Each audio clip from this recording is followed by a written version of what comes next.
The chair scraped against the floor when my father's attorney stood up, and I remember thinking how loud it sounded in a room that had gone completely still. The mediator looked up from the folder on the table. She was a woman in her late 50s, gray streaked hair pulled back, reading glasses low on her nose. She had been calm and measured the entire morning. But something shifted when she looked at me, really looked at me, and then back at the attorney. "Counsel," she said slowly, "do you know what your client's daughter does for a living?" He paused, glanced at his notepad. She works in healthcare, I believe." The mediator took off her glasses. My father's hands, folded on the table, went very still. I should back up.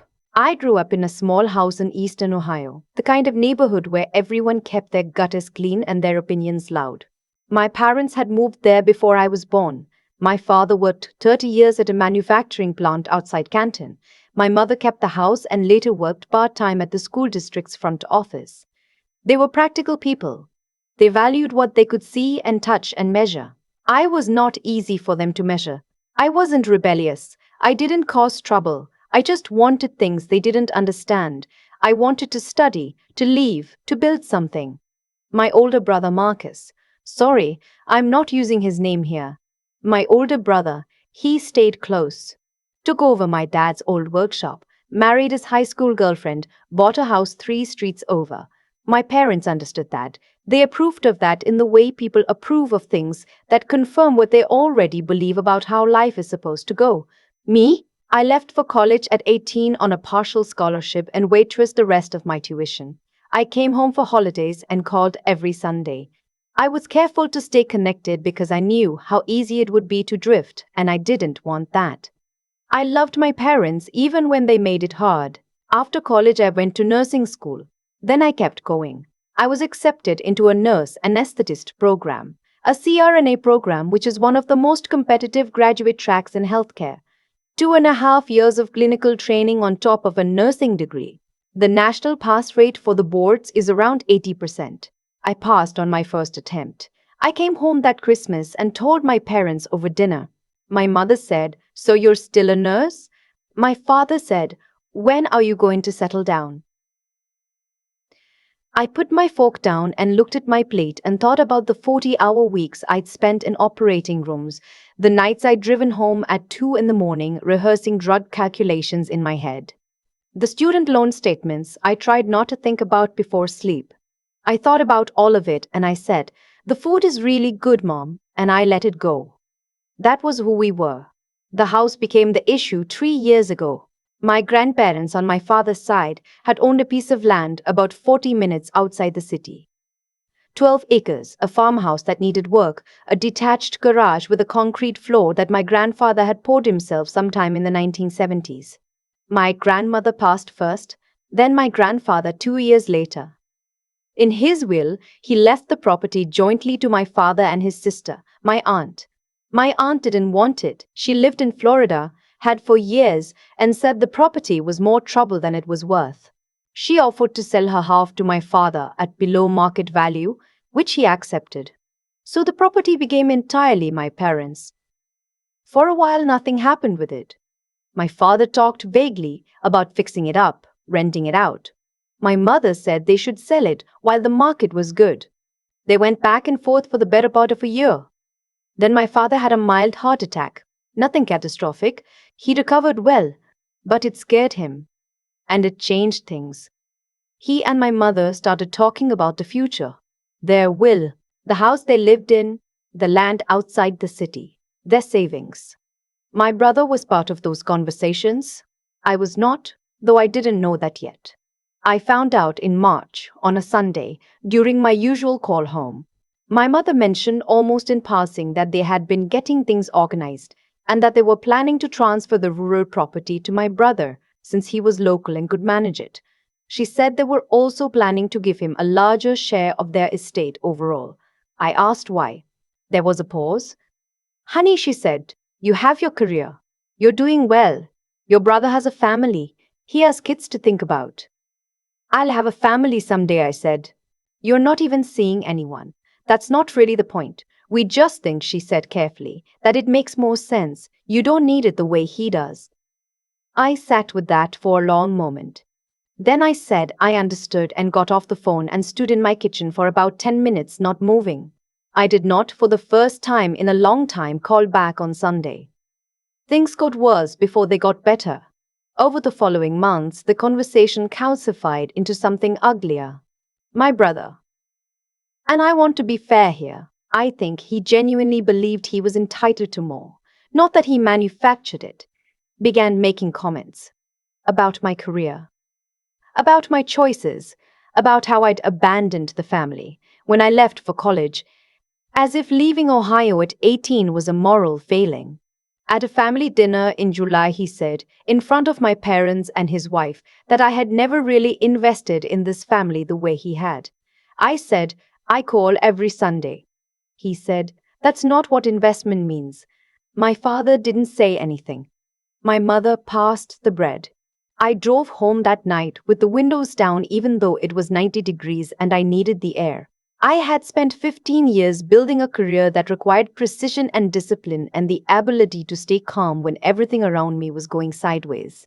I had learned in operating rooms that the moment you let your emotions take over is the moment you make a mistake. So I stayed calm. And I got a lawyer. I want to be clear about something. I wasn't going to court over the rural property. I wasn't trying to take anything from my brother or force my parents to rewrite their will. You can't sue your parents for planning to give your brother more than you. That's the legal right. What I'd found out through my own research and then through my attorney was something different. When my grandparents had originally purchased that land in 1971, there had been a provision in the deed. Old language, the kind that got written into rural property transfers in that era, that named descendants equally in any future transfer. It was obscure. It was probably unenforceable in a modern court, but it existed. And more than that, when my grandfather had updated his will in his final years, there was a handwritten addendum, witnessed and notarized, that expressed his wish for the property to remain in the family across all grandchildren, without exclusion. My grandfather had 4 grandchildren, me and my brother on my father's side, 2 cousins on my aunt's side. He had not intended for any of us to be cut out. My attorney said we had a legitimate basis to challenge the transfer my parents were planning, not to claim the property for myself, but to ensure that my grandfather's documented wishes were honored, which would mean either all grandchildren received an equal stake or the transfer had to go through proper legal channels with all parties represented. My parents, when informed of this through their attorney, did not respond well. My father called me and said I was being vindictive. My mother said she was ashamed of me. My brother sent a text, and I still have it, that said, "You've always thought you were better than us because of your fancy degree. You're just a nurse who doesn't want to be in a room with patients. This is embarrassing."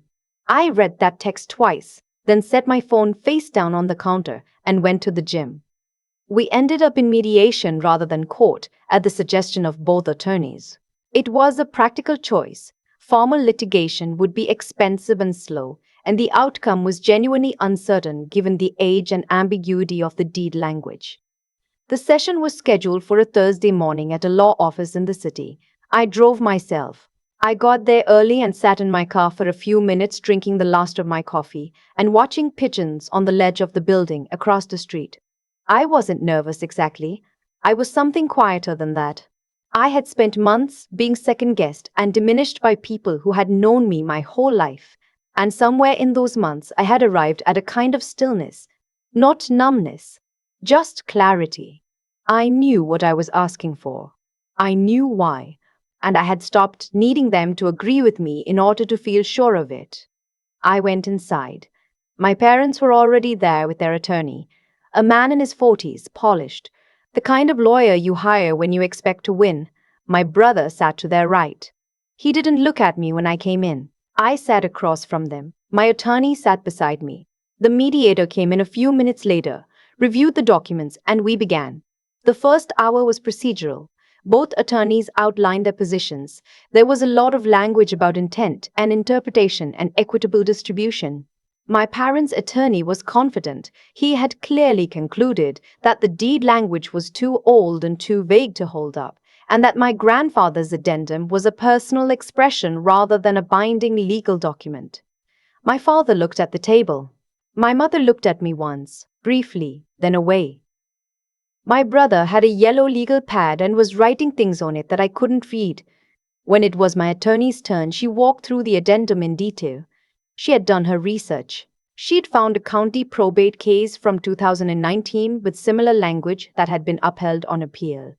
She was methodical and quiet and very good at her job. That was when my parents' attorney said for the second time that I was a healthcare worker with a stable income who didn't have the same financial pressures as my brother, implying that this whole effort was motivated by greed rather than principle. The mediator had let it go the first time. The second time she stopped him. She looked at her folder. Then she looked at me. "Can I ask," she said, "what your specific role is in healthcare?" "I'm a CRNA," I said, "a certified registered nurse anesthetist. I work primarily in cardiac and trauma surgery." She nodded slowly. Then she looked at the attorney. "Counsel, do you know what your client's daughter does for a living?" He fumbled slightly with his notepad. She works in healthcare, I believe. She administers anesthesia in open heart surgeries," the mediator said evenly. "She holds a master's degree and a national board certification and works in one of the highest stakes clinical environments in medicine." She set her glasses on the table.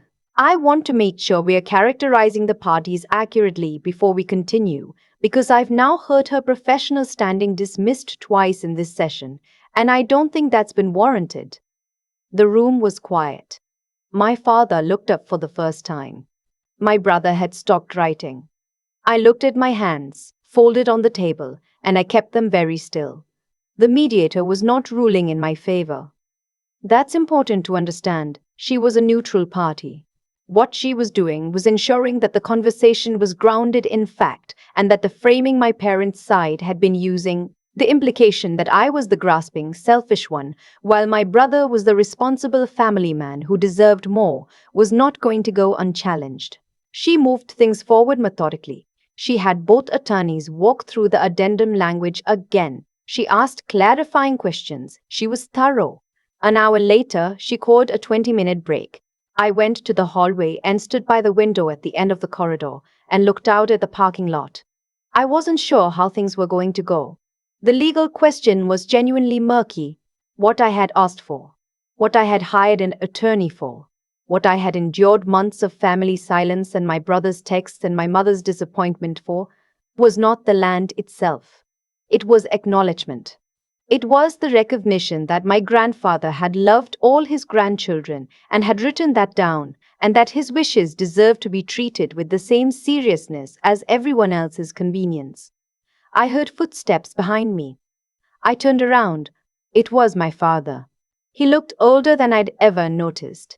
He was wearing a blue shirt I recognized from years ago, a little worn at the collar. He put his hands in his pockets the way he always did when he didn't know what to do with them. "I didn't know," he said. "All of it. What you do. I mean, I knew you were a nurse anesthetist, but I didn't understand what that meant." I looked at him. "Your mother and I looked it up," he said. "Last year when you first mentioned it, we read about it. But I don't think he stopped. "I don't think I let myself understand it." I waited. "Your brother said some things," he said. "Over the years, I let him say them. I shouldn't have." "No," I said, "you shouldn't have." He nodded. "He wasn't defending himself. I gave him credit for that." "I'm not asking you to change your will," I said. "I'm asking you to honor what Dad wrote." "What Grandpa wrote." "He wanted all of us to be considered. That's all I've ever asked." My father looked out the window for a moment. The parking lot, a woman loading groceries into a minivan. Ordinary Thursday. "I know," he said. "We reached an agreement by early afternoon. The rural property would not be transferred solely to my brother. Instead, it would be held in a family trust with all 4 grandchildren named as equal beneficiaries, in keeping with my grandfather's addendum. If any of us wanted to buy out the others, there was a process for that. If the property was ever sold, the proceeds would be divided equally. It was not a dramatic victory. It was not a defeat for anyone. It was just accurate. It reflected what my grandfather had actually wanted, which was for no one to be left out. My parents' attorney signed off on it, looking slightly deflated. My attorney was professional and calm. My brother left without speaking to me, which I had expected. My mother caught me in the parking lot. She looked like she hadn't slept well in a while. She probably hadn't. Neither had I. "I'm not angry at you," she said, which was not exactly an apology but was something.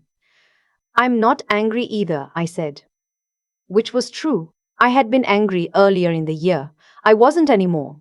She reached out and touched my arm, briefly, the way she used to when I was little and had a bad dream, and she came in to check on me. Just a hand on the arm. Just proof of presence. "I didn't know," she said, "about what you do. I don't mean the title, I mean what it feels like to do what you do every day." I thought about the hour at 6 in the morning, the smell of the antiseptic and the hum of the monitors, and the way a room goes utterly quiet before a procedure begins. The weight of what you're holding, the discipline it takes to hold it steadily. "It's okay," I said. I didn't explain it well enough. That wasn't entirely true. But I said it anyway because it was the kind of thing that lets people move forward, and I wanted us to move forward. My brother called me 6 weeks later.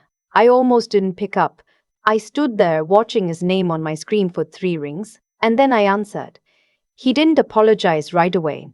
He got there eventually, in his halting, sideways way, through a conversation about the property and the trust logistics, and a question about whether I thought the farmhouse roof could be salvaged. Somewhere in the middle of that, he said, "I think I've been a jerk to you for a while." "Yeah," I said. I don't know what I thought. That you didn't need anything because you had your career. That needing things was something you were past. "Everyone needs things," I said. He was quiet for a moment. "The kids ask about you." His youngest, she was 4, had started calling me by my actual name at some point instead of the aunt, which I took as a good sign. "Tell her I'll come for Thanksgiving," I said. "The farmhouse is still there. No one has moved in. My father goes out a few times a year to check on it. The pipes, the roof, the condition of the garage floor, his father poured. My brother went with him once last fall. I haven't made it out yet, but I will. There's an old apple tree at the edge of the property, a little past the tree line where the yard gives way to the field. My grandfather planted it, or maybe it was there when he bought the place. The story changed depending on who was telling it. It's scraggly and lopsided and produces more apples than anyone can use. Every fall they drop and rot on the ground because no one gets out there fast enough to pick them. I think about the tree sometimes. I think about the things we let go to waste because we're too caught up in what belongs to whom to just go out and pick the apples. My father told me recently that he'd been reading about nurse anesthetists. Not just the overview stuff, but the actual clinical side, the pharmacology, the monitoring protocols, what happens when something goes wrong in a cardiac case and who is in that room making the calls. He'd apparently gone down quite a rabbit hole. "I didn't understand," he said on a Sunday call, "how much you were holding. All those years, I didn't understand the weight of it." I didn't say anything for a second. "You do now," I said. "I do now," he said. That was enough. That has been enough. I still call every Sunday. I always will. There's an apple tree on my grandfather's property that produces more fruit than anyone ever picks. Every fall, it drops everything it has onto the ground, and most of it just rots there because no one gets out in time. I've been thinking about that tree for a while now. Not because it's a neat metaphor. I'm not really a neat metaphor kind of person, but because it's just true. There was something real there, something that kept giving, and for years we were all too caught up in arguing about the fence line to notice. That's what happens when people mistake proximity for worth. My brother lived 3 streets from my parents. I lived 4 hours away. And somewhere along the way, distance got confused with indifference, and indifference got confused with not deserving anything. I watched it happen slowly, the way a small misreading compounds over years until it looks like the truth. What I've come to understand, and it took me longer than it should have, is that actions carry weight whether or not anyone is watching them. I spent 15 years in operating rooms, making decisions that couldn't be undone, learning to stay steady when everything around me was moving fast. Nobody in my family saw that, but it happened anyway. The competence was real. The discipline was real. The care I put into that work was real, even when the people I most wanted to see it were looking somewhere else. That's the thing about integrity, and I don't mean the word in some grand moral philosophy sense. I just mean doing the right thing when it costs you something. I filed the legal challenge, not because I wanted the land.